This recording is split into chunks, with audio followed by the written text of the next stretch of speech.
La motivación social se ha dedicado a estudiar los factores externos o a situaciones que se cree ejercen efectos motivacionales sobre los seres humanos.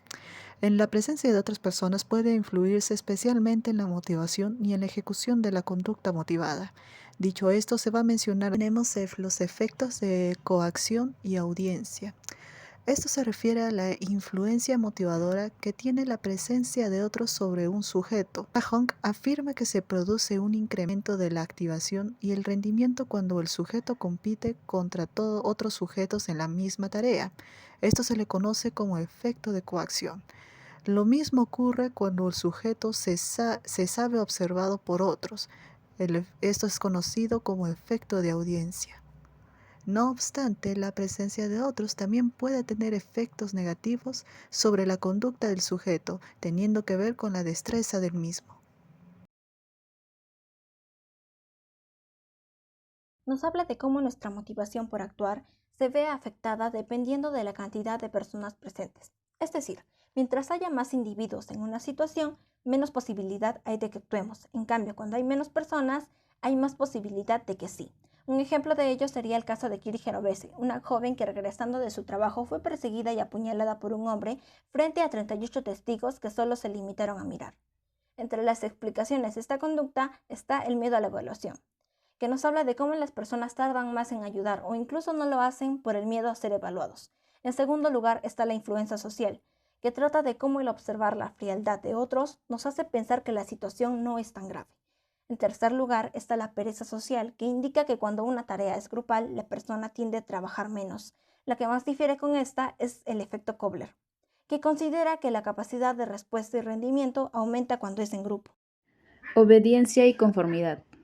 Según Zimbardo y Milgram, definen a la obediencia como forma de conformidad. Milgram decía que la inconformidad es un efecto de la influencia de los demás en nuestros pensamientos, sentimientos y comportamientos, mientras que el hecho de la obediencia consiste en que una persona se observa a sí misma como un instrumento que realiza los deseos de otra y por lo tanto no se considera a sí mismo responsable de sus actos.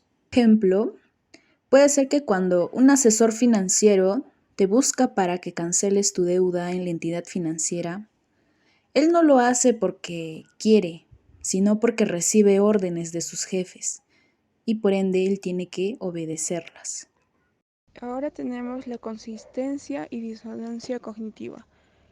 La disonancia cognitiva son dos realidades opuestas que generan incomodidad y eso hace que la persona busque salir de ese conflicto. Un ejemplo sería cuando una persona tiene como objetivo bajar de peso y se pone a hacer dietas y ejercicios. Y a los pocos días lo deja porque esa actividad le genera ansiedad, incomodidad por dejar sus comidas favoritas y entonces busca una excusa para dejarlo.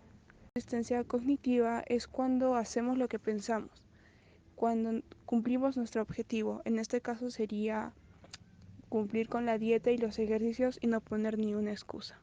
La atribución es definida como la interpretación o explicación de las causas y motivos de un suceso. En primer lugar, en 1958, el psicólogo Fritz Heider, padre de la teoría de la atribución, la subdividió en factor relativamente estable, factores variables y componente persona. En primer lugar, tenemos el locus del control, que como ejemplo podemos poner que si una persona tiene baja autoestima puede pensar que la causa de sus problemas es la misma persona. En segundo lugar, tenemos la estabilidad y el ejemplo es que un estudiante le puede atribuir su fracaso a factores estables como la dificultad de la materia. En tercer lugar, tenemos la controlabilidad y el ejemplo es que una persona sienta ira ya que se enfrenta a una situación que no está bajo su control. Por último tenemos la competencia y el control.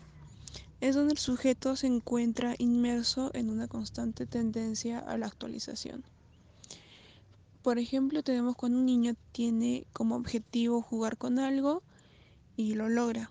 Después de un tiempo lo ignora porque ya le llegó a aburrir y busca un nuevo juego o otra cosa que lo vea como un reto.